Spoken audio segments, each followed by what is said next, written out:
Hola, ¿cómo están? Bienvenidos a otra emisión de Antagonía. Hoy los saludamos para platicar sobre un libro y para que no digan que aquí somos izquierdosos y no tematizamos nunca autores de otra ideología. Hoy vamos a hablar de un filósofo alemán que se llama Peter Sloterdijk, que se podría ubicar en el espectro político, pues no en la extrema derecha, pero sí por lo menos del lado conservador. Y vamos a hablar de manera particular sobre su último libro, publicado en español, que se llama Las epidemias políticas. Y para esto, como siempre, saludo a Carlos. Carlos, ¿cómo estás? Pues bien, bien, Cristian, aquí estamos ya en la segunda semana de regreso en este semáforo rojo que, que pues se ve intenso, ¿no? No vemos todavía mucha claridad, Pues se ve interminable más bien, ¿no? se ve interminable, Sí, justamente, llevamos ya casi 10 meses sin ir a la universidad nosotros. sí. Y ya, ¿cuándo fue? Ayer, antier, que se celebró el Día Mundial contra la Depresión, ¿no?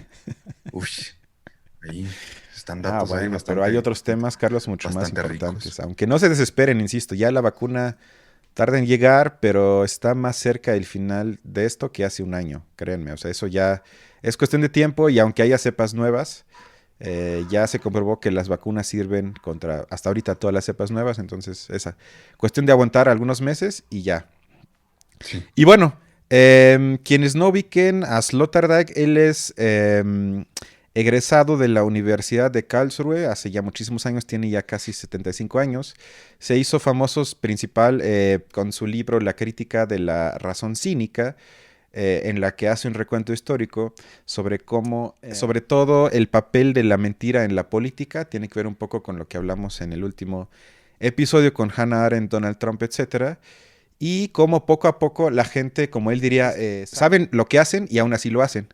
Así Sloterdijk define el cinismo como algo que tú sabes, lo que provoca, lo que es, y aún así lo haces. Y lo observa sobre todo en el comportamiento de los gobernantes, que según él se puede observar una clara evolución histórica en que antes el papel de la hipocresía, es decir, de mantener la cara de el rey con buena voluntad y de buenas costumbres era mucho más importante, y hoy, para ser muy muy simplistas, estamos en el mundo de Donald Trump, donde ya no importa nada. Eso más o menos resalta también en este libro, que es una compilación de ensayos pequeños de los últimos 3 o 4 años de él, y donde trata principalmente temas coyunturales. El libro lo venden en todas las librerías mexicanas, Gandhi, Sótano, Péndulo, y si lo quieren leer, son 100 páginas, se lee en máximo 3 horas, yo diría, y es, creo que Carlos, a menos que me digas lo contrario, bastante interesante, ¿no? Sí, creo que tiene unos planteamientos, sobre todo para abordar la cuestión coyuntural, ¿no? Que estamos viendo hoy día como este realce de ideas que vienen muy de la extrema derecha y, y que pues nos da como una línea interesante para poder explicarlas. A mí se me hizo bastante parecido como a esta idea de Zizek en cuanto a la ideología, ¿no? Em, y pues eso, quisieras tú darnos un poco de contexto también, porque mucho de lo que se habla y desde donde él enuncia sus ensayos están muy ubicados como en el contexto político de Europa, ¿no? Y de los países primermundistas en este sentido. Sí, exacto. De hecho, él y Zizek son amigos, aunque no se llevan a nivel de ideología política, pero se citan mutuamente y se llevan bastante bien, lo cual me parece otra vez una prueba más de que si se usa la razón, se puede dialogar con casi todos. La razón, insisto, Carlos, universal. Y bueno, vamos a platicar de algunas partes del libro, que insisto, hoy la idea es hacer un episodio un poco más corto. Y de lo que él habla entonces, ya lo mencioné ahorita en mi última participación, que hay una evolución en el uso del cinismo en los gobernantes y en la esfera política, es decir, en la esfera pública. Y él pone entonces, por ejemplo, al accionista gringo Warren Buffett, que dijo hace ya muchos años, creo que en 2006, abiertamente en una conferencia de prensa, reconoció que hay una guerra de clases, pero es la mía, él es de los hombres más ricos del mundo, la de los ricos, la que está ganando esa guerra. Y ese tipo de explicaciones o de expresiones en la esfera pública, que eso es una de muchísimos, él lo analiza como parte más importante de la transición ideológica, insisto, de las buenas costumbres del siglo XVI, XVII, XVIII a la ideología cínica del siglo XXI. Pone entonces eso también como ejemplo de un cambio psicológico entre gobernantes y gobernados. Y pone ahí un concepto que a mí me encantó, que es el héroe sintético, es decir, el héroe falso o el héroe que quiere ser héroe, aunque realmente es todo lo contrario. Y pone ahí algo sobre la mesa que Carlos y yo hemos tematizado en este espacio muy a menudo, que tiene que ver con la comunidad y su mistificación. Porque pone ahí, leo rápido algo, que la comunidad como mistificación se basa, más allá del patriotismo normal, en la voluntad popular, por no decir en el reclamo colectivo de ser engañado por el líder. Y luego pone que para que pueda existir el sentimiento a nivel psicológico de comunidad, se debe de crear, y aquí también lo hemos hablado muchas veces, la construcción ficticia de un enemigo exterior que amenaza a la comunidad y con eso legitimo la comunidad y además puedo crear cohesión dentro de la misma comunidad porque nos tenemos que unir ante la amenaza del exterior. Y luego pone ahí también un concepto que a mí me pareció genial, un poco provocativo, pero genial. Critica a los posmodernos cuando pone el establecimiento de la perspectiva propia de las cosas es equivalente a la prohibición de pensar. Que si ustedes se fijan, hoy muchas veces, y no nada más en el espacio de la universidad, sino en redes y también en muchas entrevistas que tienen que ver con la política, se dice hay que tomar en cuenta mi perspectiva, importa, esto es mi perspectiva, voy a hablar desde mi perspectiva. Y eso, según Sloterdijk, evita el pensar, porque él justamente lo asocia metafóricamente como si te pones el uniforme nacional y caes en lo que él llama un perspectivismo en armas. Y eso, para él, es la autosugestión que es la característica principal del siglo XX, que lleva al heroísmo sintético, como él le llama. Es decir, que si yo parto y me quedo en mi perspectiva, no veo la totalidad y no, esos son mis palabras, pero él se refiere a eso, o así lo leo yo.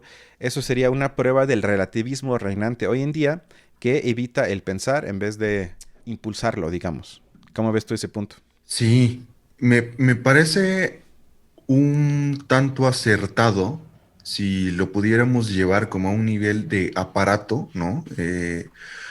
Como un aparato ideológico funcionando de manera un tanto orgánica en la sociedad. Esto es lo que me parece interesante de lo que él está planteando, porque por un lado podemos hacer una crítica hacia esta masa amórbida que puede que no tenga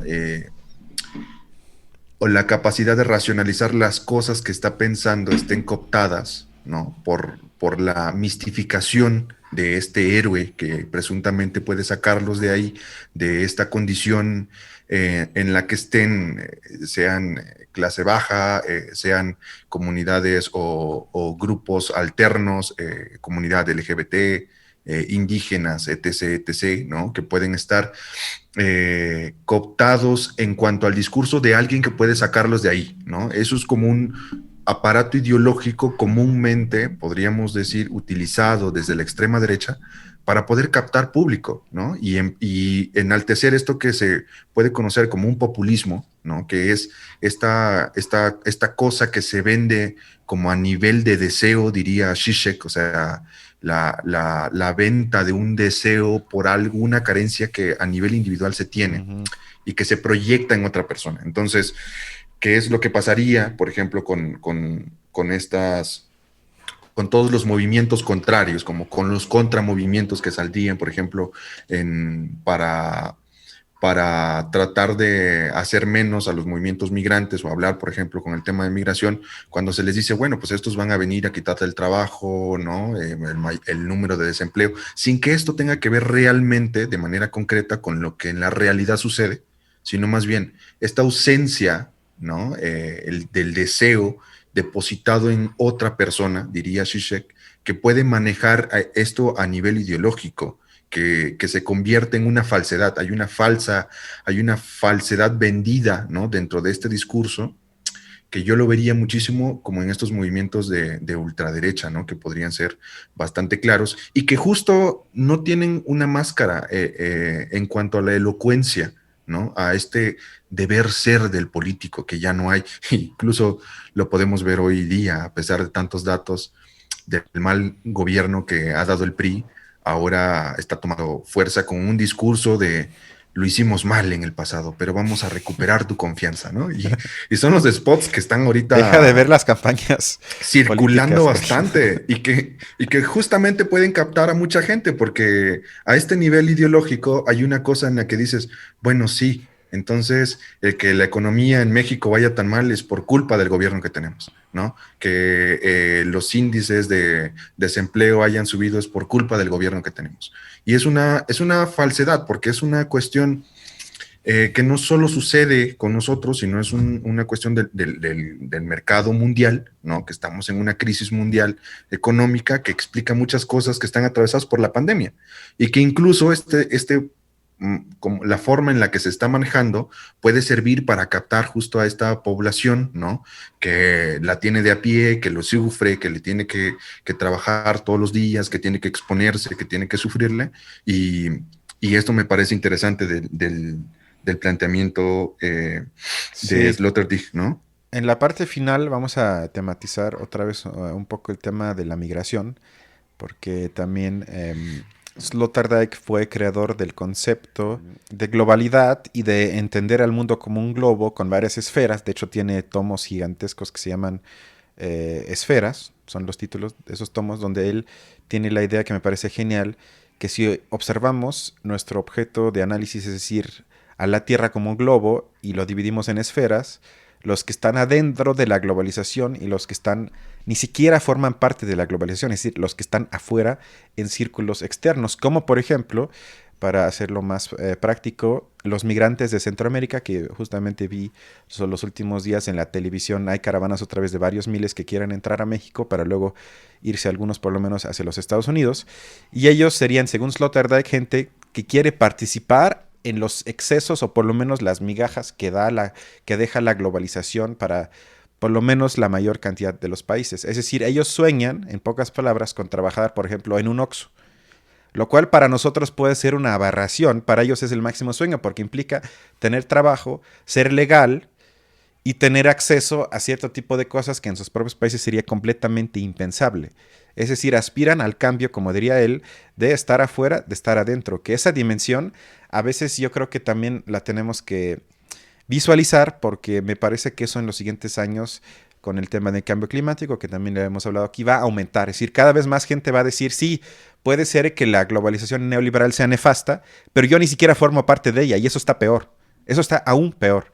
Y eso él lo menciona también varias veces. Luego, avanzando un poco en la parte de los capítulos, hay una parte donde me parece hasta chistoso, donde él habla de que el papel de los partidos de socialdemocracia, que eso también si lo vemos en perspectiva universal, cada vez van más en declive, es decir, en Francia, Alemania, los países donde más tradición tienen ese tipo de partidos, van en decadencia y eso según Sloterdijk tiene que ver con la caída del muro de Berlín, que justificaba que los partidos de la socialdemocracia se manejaban ante sobre todo los líderes empresariales simplemente como el mal menor. Siempre se argumentaban, a ver, si no dejan que nosotros ganemos, si no dejan que impulsemos cierto estado de bienestar o por lo menos rasgos de estado de bienestar, vamos a estar como los comunistas, como la Unión Soviética. ¿Qué quieren?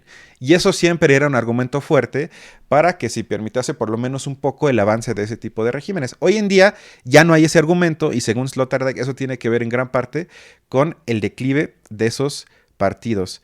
Luego él también hace una crítica muchas veces, y eso es otra vez para la izquierda liberal o los postmodernos es fuerte, a lo que él llama y muchos llaman la corrección política, que él lo define como códigos lingüísticos que para él son otra vez una muestra de cambios profundos en los modos de gobernar y mentir. Y él hace un análisis que me parece pues sugerente por lo menos, que dice que la tapadera de lo políticamente correcto lleva a excesos como Donald Trump, es decir, el intento de los códigos lingüísticos y de cambiar el mundo o de dominar al mundo o de modificar al mundo a través de cómo hablamos es cargarle demasiado al lenguaje y lleva entonces a la contraposición o al contragiro, que serían excesos luego como de Donald Trump.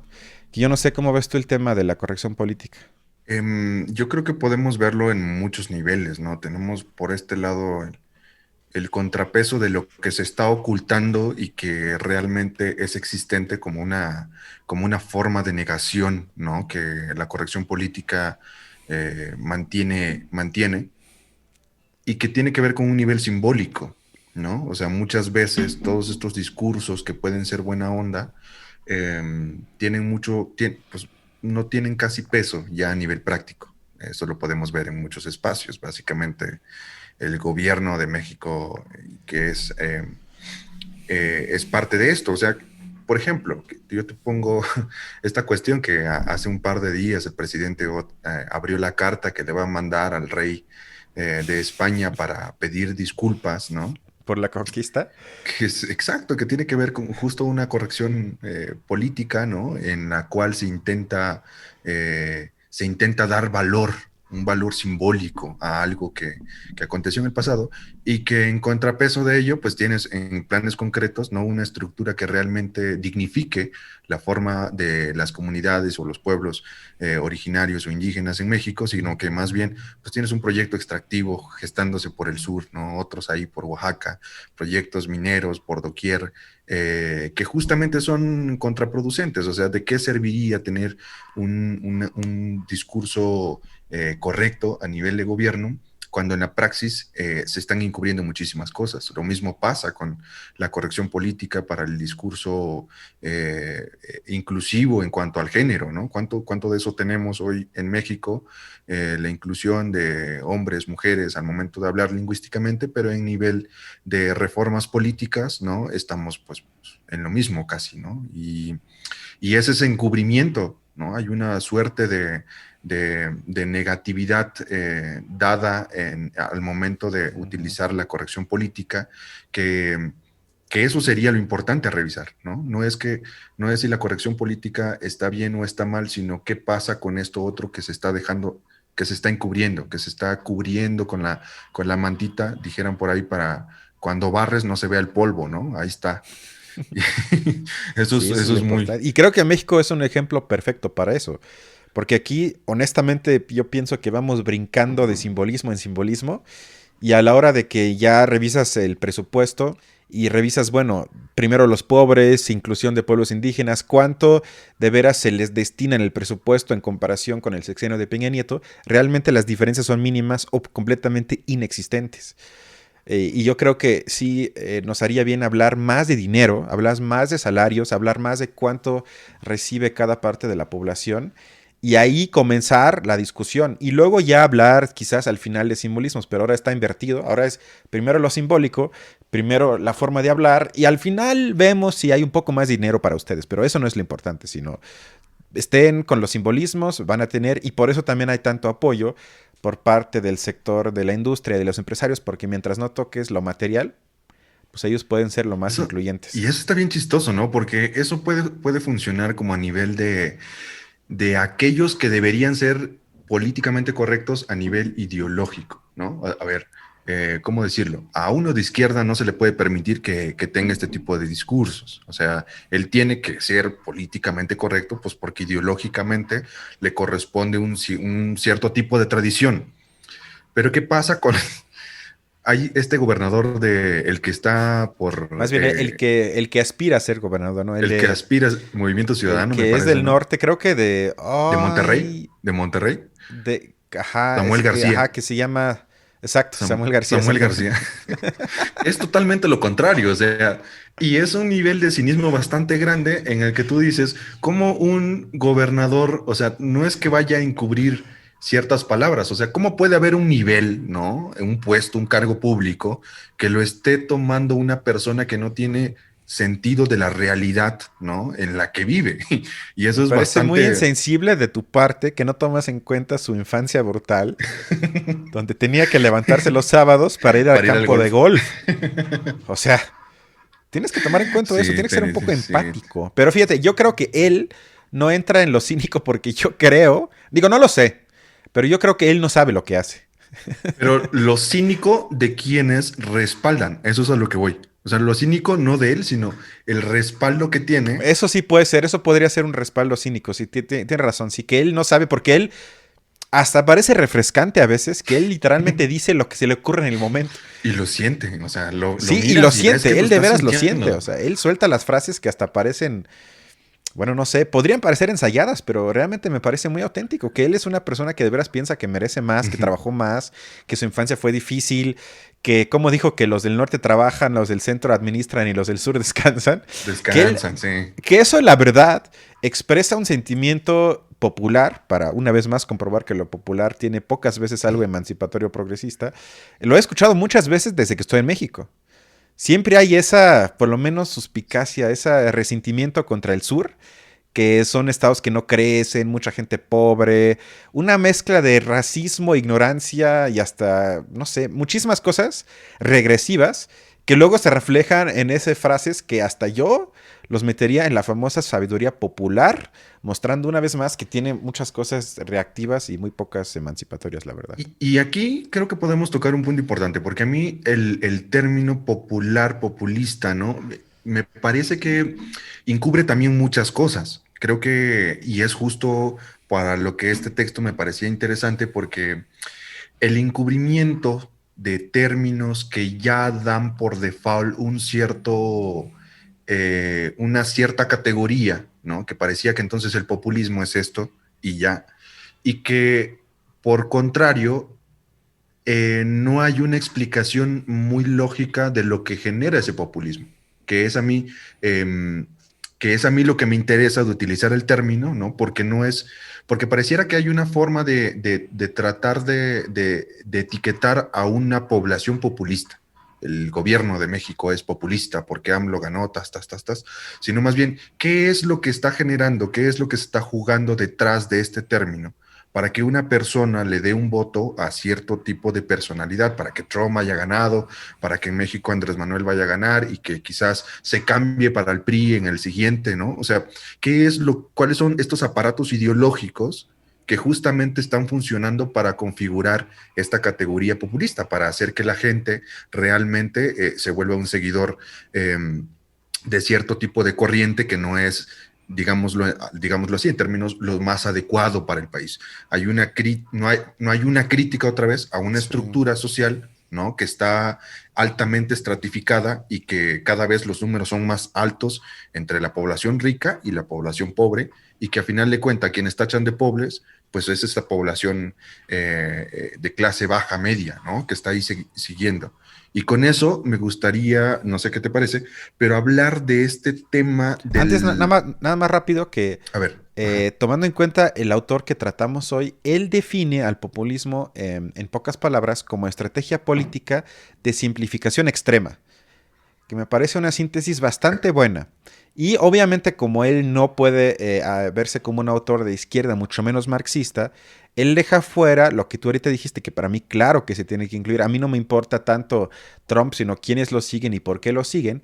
Pero según Sloterdijk, él diría que eso es una constante, más bien eso responde a una constante antropológica de la naturaleza humana, en pocas palabras que las masas son tontas, que piden ser engañadas y que en el fondo, como tú dices, tienen apoyos cínicos, apoyos con resentimientos, con ignorancia, es decir, una mezcla, como les gusta a los posmos hoy, tóxica. Y él lo ve como tóxico. una constante histórica. Él luego se va otra vez, a veces hasta el siglo XVIII, con Napoleón Bonaparte, se Ujú, va a la ujú, Segunda Guerra ujú. Mundial con Mussolini y Hitler.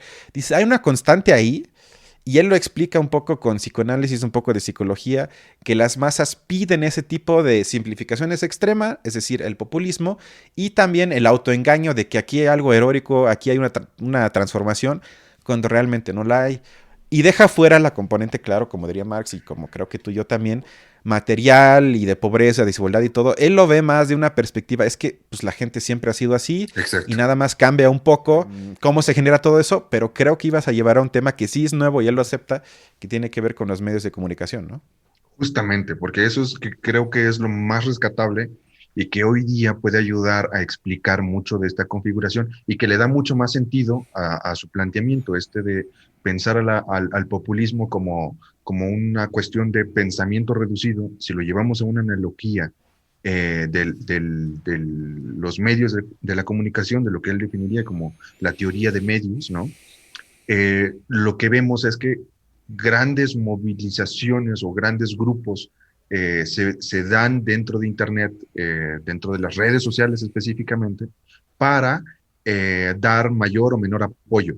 Y lo que él dice es que aquí se promueve una lógica de generar movimientos populistas porque no se puede establecer realmente una discusión profunda sobre algún tema, porque todo se basa en cuestión del algoritmo para ir generando una tendencia que pudo haber surgido de una simple oración. ¿Cuántos caracteres te da, por ejemplo, Twitter, ¿no? Creo que como 32 caracteres, algo así. Y que de esto Poquito más, pero súper poquito, sí, súper que se poquito. puede volver tendencia de una cosa que pues es muy básica y que no hay posibilidad de discutir ahí. Que esto a mí se me hace bien interesante y podemos relacionarlo incluso con esta película de Haters, ¿no? De Netflix, que se las seguimos recomendando por esta ocasión, porque tiene mucho que ver en cómo se puede generar un movimiento eh, del que sea para una cuestión buena, ¿no? O sea para una causa que no es la mejor, por ejemplo, la toma del Capitolio, ¿no? O sea, eso puede explicar mucho de cómo se va generando esta masa mórbida, ¿no? De seguidores en la cual no hay posibilidad de discutirlo. Y esto llevándolo a la toma del espacio público y un poco a la forma un poco denigrada en que hoy día se vive lo político y como en los espacios públicos, ¿no? En cuáles son los espacios donde realmente se está dando una discusión seria sobre los temas que importan a la población, ¿no? ¿Quiénes estamos discutiendo y desde qué perspectivas se están fundamentando propuestas? Eso básicamente para mí se me hace bastante interesante. Sí, porque él tiene una cita que me dio mucha risa, pero creo que tiene bastante profundidad, donde llama a diferenciar entre la expansión de una información y su valor de verdad. El valor límite del desarrollo es marcado por la autopornografía de la celebridad, es decir, la autoexposición de personas mediocres que revelan su trivialidad de forma oculta.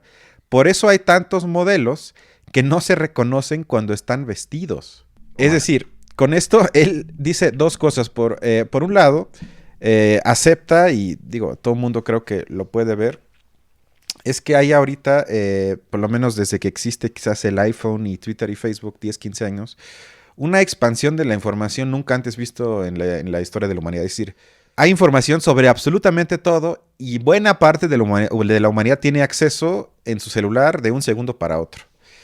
Pero eso obviamente no aumenta el valor de verdad de ese tipo de informaciones. Tampoco es que sea menos, pero sí existe una inflación porque hay muchísima información y antes todo estaba un poco más fácil para diferenciar entre información y verdad, etcétera. Y luego además dice algo, imaginémonos sobre todo hay que decir mujeres, es la verdad, también hay hombres, pero son más mujeres, que ya han hecho un estilo de vida y un negocio de vida, ser influencer de Instagram, subir fotos 5 o 6 veces al día en bikini, mayoritariamente en bikini o ropa deportiva, pues bastante provocativa, promoviendo ya sea Uber, Didi, una plataforma, un yogur o lo que sea. Y él nos pregunta, y creo que es una pregunta interesante, ¿qué pasa si vemos a esas influencers en la calle en invierno con abrigo, quizás sin tanto maquillaje, quizás ya ni siquiera seríamos capaces de reconocerlas? Y eso creo que también dice mucho entonces cómo esa, como él le llama, autopornografía de la celebridad, dice otra vez mucho sobre nuestra forma de comunicarnos y relacionarnos en ese tipo de plataformas en el siglo XXI, porque quiere decir que hay una nueva forma de, pues no sé si sería cinismo, pero en ese caso sería cinismo por parte del emisor, por parte de ellas, que saben que ese tipo de cuerpos no son reales, que usan Photoshop, que usan fotógrafos profesionales para que salgan en el mejor ángulo, que hablan de un producto como si fuese la quinta maravilla, pero realmente lo hacen porque con eso ganan dinero. Y yo no sé a veces qué tantas personas de veras creen que un influencer habla de algo porque cree que es bueno para sus seguidores, porque incluso yo no sé si se han dado cuenta que hablan con sus seguidores como si fuesen casi casi pues amigos, hijos, como hola amores, ¿cómo están? Y muestran una preocupación que todo eso es la actuación porque siempre se rige bajo la demanda económica. Es decir, ellos quieren hacer negocio y entre más amable y más auténtico parezcas, más productos vendes y más seguidores tienes. Creo que ahí apunta algo pues que sobre todo a nuestra generación nos ha afectado muchísimo. Pues sí, es una, ¿cómo plantearlo? O sea, em, vivimos hoy día, decía uno de mis profesores filósofos de la Ibero, ¿no? En una sociedad altamente conectada, pero íntimamente diferenciada. Y creo que a esta esfera de la realidad virtual se está llevando, se está generando una vida alterna que es difícil de manejar las discusiones en términos de cuándo estamos hablando de una discusión política, cuándo este mensaje es meramente una forma de incluirte a un mercado mucho más amplio, ¿no? Desde las redes sociales, donde está bien no objetivizar el cuerpo, está bien no utilizarlo, pero hay un discurso, ¿no? Identitario que empodera, que dice que no, que sí, que tienes que hacerlo. O sea, hay una complejidad en cuanto a delimitar bien las esferas de la vida social dentro de las redes sociales y que hoy, por ejemplo, podemos ver cuánta gente que quizás hizo carrera como influencer se va a mover ahora a las campañas, ¿no? Para poder Ah, empezar sí. una vida política, ¿no? No necesariamente desde una perspectiva que tenga que ver o partir de una racionalidad de sus pensamientos políticos, sino más bien de una política economizada, ¿no? Que viene de este artefacto de tener más seguidores, de tener más gente a la que le caes bien, ¿no? Porque pues sí, eres bonito, ¿no? Y te vistes a la moda y se sienten más cercanos a eso y por eso pues habría una capacidad para poder anexar votos, ¿no? Y llevártelos a la bolsa en ese sentido. Y ahí habíamos tocado en el podcast anterior una cuestión de si estaba bien, por ejemplo, que los medios en redes sociales como Twitter, Facebook, hayan hecho bien en quitarle la cuenta a Donald Trump. En Ujú. parte decíamos, bueno, sí, sí se puede, o sea, sí, nos parece bien porque es un discurso que promueve el odio, el racismo, etc., etc., etc. Que para eso las redes sociales, después de todos los movimientos, más que nada surgidos en Estados Unidos, porque de todo lo que se ha hecho en Latinoamérica les vale un pepino porque no es rentable, ¿no? Pero sí actualizaron sus políticas, ¿no? Entonces hay discursos que tienen un reglamento en el cual se les dice, no, infringes las reglas de la comunidad, entonces suspendemos tu cuenta, etc., etc., etc. Y veíamos este lado como algo positivo. Y hace un par de días, Merkel, que ella se había pronunciado en contra de esto, que no estaba de acuerdo en que se le hubiera cerrado la cuenta por una cuestión de libertad de expresión, se aclaró en un artículo hace un par de días en la que decía, no está mal el hecho de que se haya cerrado la cuenta, ¿no? Para poder infringir ese tipo de mensajes. Lo que está mal, ¿no? Es que esta cuenta, este mandato no haya surgido por una cuestión en la que el gobierno haya incidido, en la que esta esfera del gobierno que se encarga de regular la vida social haya incidido en que se le bloquee la cuenta, sino que haya partido de una empresa que entonces no tendría, mm, en términos como fundamentales, no tendría que ver en la vida política, ¿no? Sino que la economía tendría que estar como en una esfera aparte. Y eso hablaba, a mí me hablaba muchísimo de cuánto poder político se le está dando a la esfera económica, ¿no? Y pensaría en esos términos de tumbar las máscaras, nos iríamos más hacia un modelo eh, liberal en el cual el gobierno entonces deje la decisión de la vida política a la economía, ¿no? Como tal, o sea, que ya se quite esta máscara en el cual el gobierno es quien regula y entonces no, o sea, ya la economía sea como esta parte reguladora de la vida política pública de la nación. ¿Tú cómo piensas eso? Yo confío en la astucia de la razón hegeliana y que esto con el tiempo, por el espíritu mundial, se va a arreglar. Fuera de broma, que yo creo que en parte eso sí se puede aplicar, es el problema con esas plataformas es que llevaron, estaba leyendo que el que firmó muchísimas cosas que siguen vigentes fue Bill Clinton en los 90s, cuando estas plataformas eran simples empresas de startup, es decir, empresas minis de valor de $100,000. Como ahorita hay muchísimas que en 30 años se van a sacar nuevas cosas. En ese entonces la importancia que se le dio fue mínima porque nadie pensó o nadie pudo prever que eso iba a pasar, además en tan poco tiempo. Por ende, en ese entonces, al estilo gringo se dijo, no, entre más libertad mejor. Que ellos se regulen, nadie va a intervenir, el Estado que va a saber, etcétera. Hoy en día ya todo el mundo, hasta los más conservadores, ya lo aceptan como, desde mi punto de vista, como actores políticos que tienen influencia sobre la ruta política de todos los países a nivel mundial. Esto lleva a que hoy en día tendríamos ya que establecer reglamentos, como se hace con todo. Todo está reglamentado y hay cosas que están reglamentadas incluso a nivel mundial, aunque no se respete, ya otra vez entre teoría y praxis, pero por lo menos está la ley formalmente hecha. Lo que se tendría que hacer es, porque también es la otra, es decir, lo que me parece un poco hipócrita es se queje o se hable de censura y ni siquiera se mencione que entre las tres potencias a nivel mundial, es decir, China, Rusia y Estados Unidos, estamos hablando de que en China nadie ni siquiera piensa en libertad de expresión. Está totalmente descartado. Ahí vivimos el control total. Para los que han ido, ahí no hay internet, así nada más que tengas acceso, sino todo es controlado por el Estado. Ahí la censura es completamente naturalizada.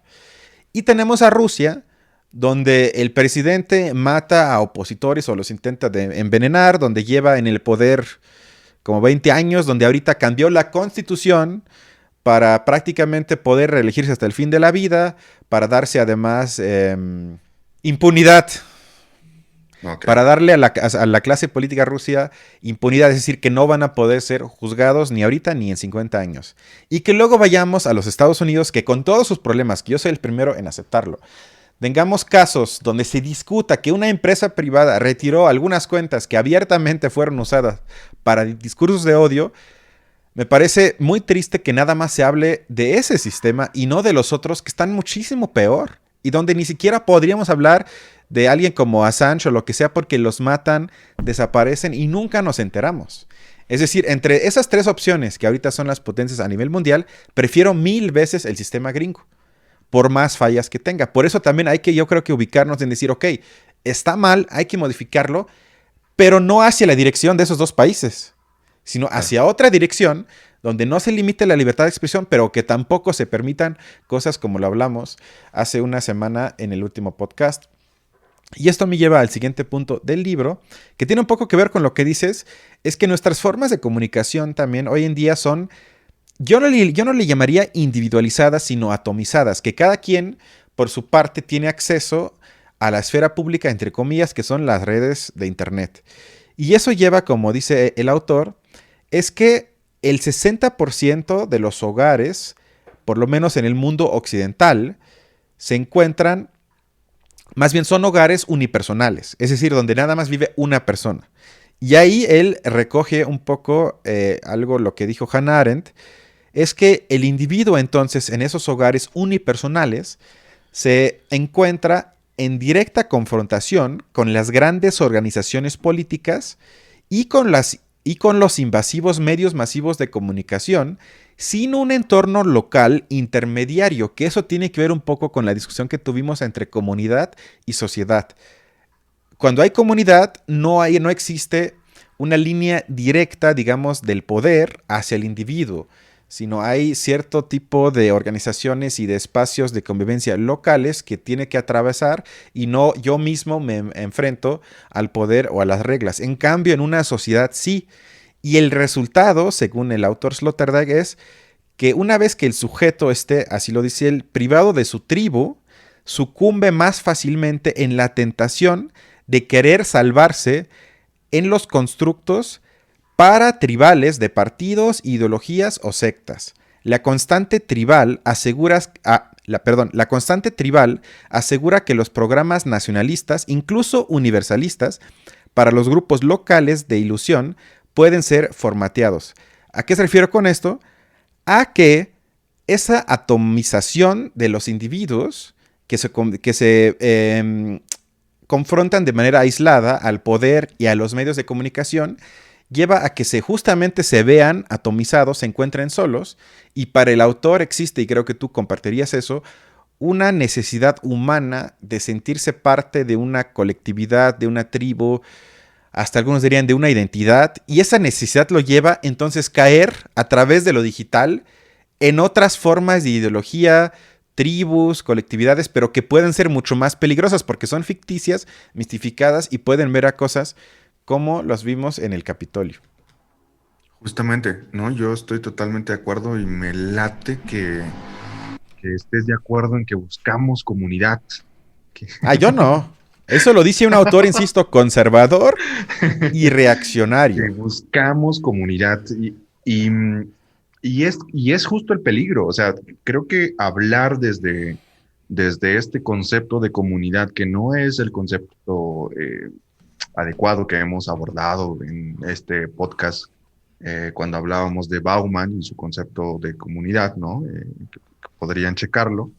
Y y creo que aquí otra vez se vuelve esta cuestión de la vida alterna, porque básicamente es una comunidad de afinidad y esta idea de afinidad no siempre está del lado del bien, ¿no? Podemos decirlo así. O sea, no siempre está del lado del bien común y se vuelve problemático.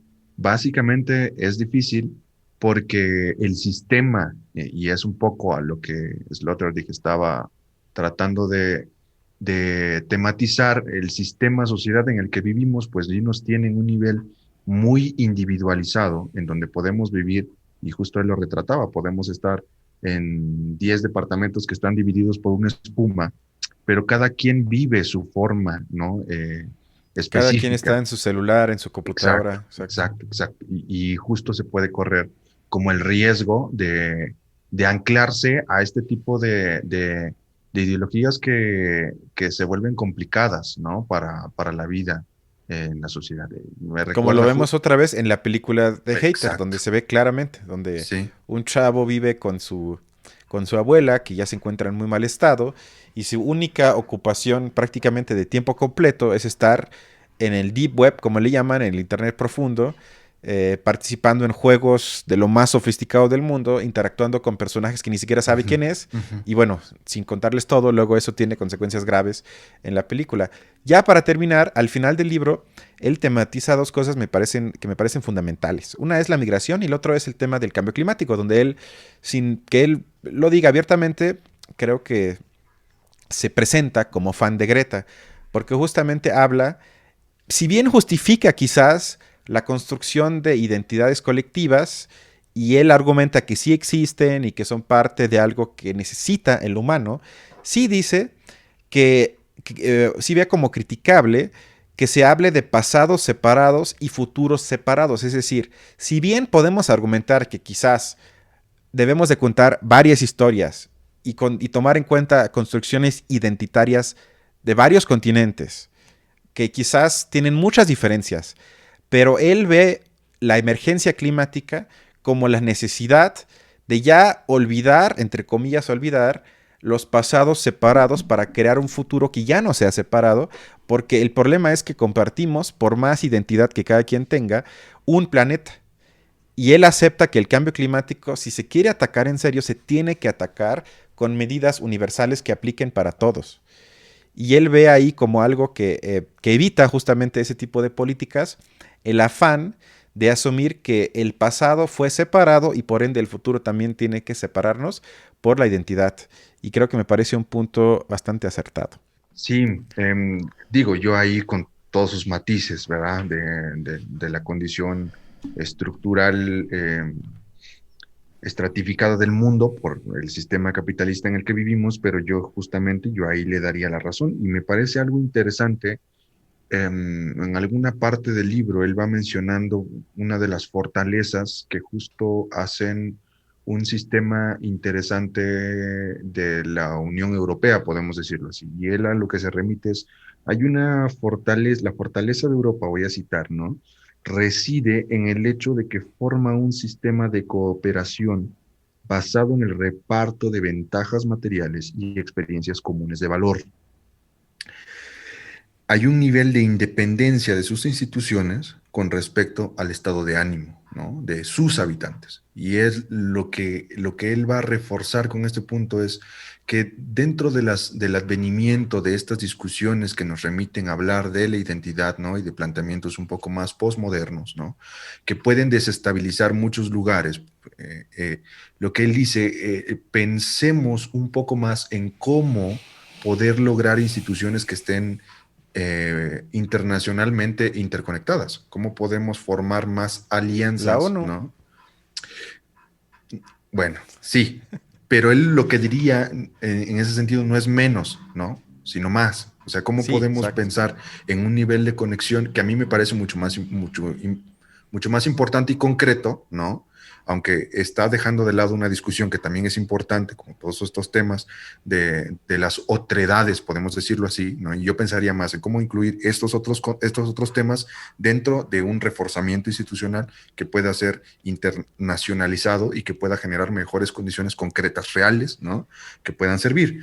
Y, y eso me llamaba a mí mucho la atención porque pensando en democracias, ahora sí, democracias un poco más resueltas en cuanto al reforzamiento de sus instituciones, pensaría que es, por ejemplo, lo que toca hacer en un país como México, que no tiene instituciones fuertes, y eso lo podemos ver ahora con AMLO, que justamente deslegitima muchas de las instituciones ya hechas, que realmente pues, pueden ser muy criticables, ciertamente. Pero lo contrario a cerrar instituciones, yo diría, ¿qué es lo que está haciendo el gobierno para reforzar estas instituciones? En vez de seguir centralizando el poder, ¿no? ¿Cómo poder generar estructuras que realmente funcionen y sirvan para pensar en que esto no tenga que depender de líderes, ¿no? Sino más bien que dependa de una estructura que está bien cimentada y que no cuando venga un líder u otro tenga que el país que tambalearse. Y es un poco lo que me parecía interesante de la propuesta de Sloterdijk, ¿no? De pensar en este asunto de cómo podemos reforzar las instituciones para alejarlas justo de este tipo de personalidades sin máscaras o con máscaras, ¿no? Que puede haber de ambos lados ahí interesantes. Estoy de acuerdo. Y ya en las últimas páginas del libro se enfoca en la migración, mencionando algunos temas que seguramente todo el mundo conoce, sin embargo no me parecen demasiado triviales para no mencionarlos. Es decir, habla primero que para los habitantes indígenas de América del Norte y del Sur, como también de África, la migración ofensiva de los europeos fue particularmente desastrosa, sin duda, porque el huésped permanente, cuya cultura de origen era muy superior, ojo, a nivel técnico, trajo consigo medios para esclavizar ese mundo contemporáneo que acababa de descubrir. Completamente cierto. Vemos ahí entonces una migración, él llama ofensiva. En cambio, a partir del siglo XIX y más tardar XX, las olas migratorias se caracterizan por algo completamente diferente. Yo diría al revés, que se componen en gran parte de refugiados pobres, víctimas de guerras o represiones políticas. Y la mayoría de las migrantes simplemente intentan sobrevivir, ya sea el régimen político que les tocó o literalmente para no morirse de hambre. Que ese tipo de estudios que revisan esos casos se conocen, como dijiste, se enfocan sobre todo en lo postcolonial y se conocen como estudios subalternos o de la subalternidad, que eso está bien. Lo que él critica, y me parece polémico pero interesante, es que esas migraciones claramente aspiran a tener pasaportes de otro país, porque incluso el pasaporte mexicano te da muchísimo más derecho e influencia y posibilidades a nivel mundial que el de Guatemala, por ejemplo, o el de Honduras. Suena feo, pero es la verdad.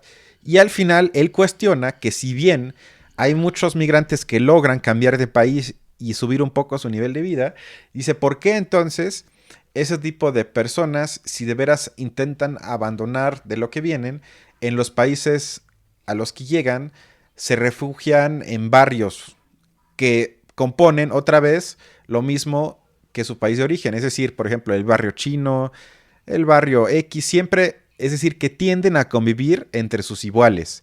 Y a él le parece algo criticable porque se generan entonces espacios no de convivencia, sino de autoafirmación de lo ya existente y de lo que ya conozco, y puede llevar, y en países europeos pasa muy a menudo que tienes una ciudad como París o como Berlín o como Londres, donde hay barrios enteros donde ni siquiera se habla el idioma de ese país. Que a mí no me importa que no hablen el idioma, pero hay una separación cultural que a mediano plazo tiene graves consecuencias, porque a más tardar cuando los niños vayan a la escuela con alemanes y ni siquiera hablen el idioma y quizás tengan o crean en dioses diferentes, el potencial conflictivo es altísimo, lo cual creo que parece obvio.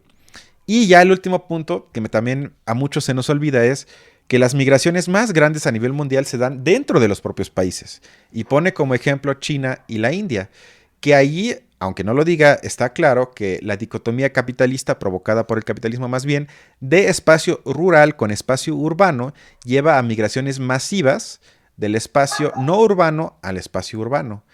Y este tipo de esferas que atraviesan los propios países, es decir, que las contradicciones del capital justamente no respetan a la comunidad, ni a la nación, ni cualquier tipo de identidad colectiva, sino que las atraviesan. Y ese punto creo que también me parece muy valioso porque tendríamos que analizar adentro de cada país las contradicciones provocadas por el mismo capitalismo, donde una de esas, como menciona Sloterdijk, es la migración interna, que yo creo que en México también, y tú lo haces saber hasta mejor que yo, es bastante obvia que cada vez hay más gente que busca los espacios urbanos. ¿Por qué? Porque es la única posibilidad de tener acceso a un poquito mejor nivel de vida. Pero ahí viene AMLO con los apoyos al campo y esto va a Bueno, reducirse. eso sería otra historia, que eso de dignificar al trabajo del campesino me parece todo menos emancipatorio. Hay una cosa que justo lo acabas de tocar, ¿no? Yo creo que esto nos debería motivar aún más a hablar sobre hacer una crítica mucho más incisiva en los niveles de nacionalismo. O sea, en este nivel de la ciudadanía, criticar la ciudadanía, porque eso es poco emancipatorio realmente. O sea, que en un sistema pensado de manera más universal se tengan derechos universales que luego a nivel de nación no sirven para nada porque justo hay condiciones de una ciudadanía a otra, ¿no? Que, que complejizan el asunto, que entonces generan escalas, ¿no? De subalternidad, ¿no? De segregación dentro de las mismas naciones que no pueden hacer una mirada del lado porque sirven al funcionamiento y al desarrollo mismo de estas naciones. No sé si tú lo sabrías, pero Europa tiene un índice de migración mucho más alto, ¿no?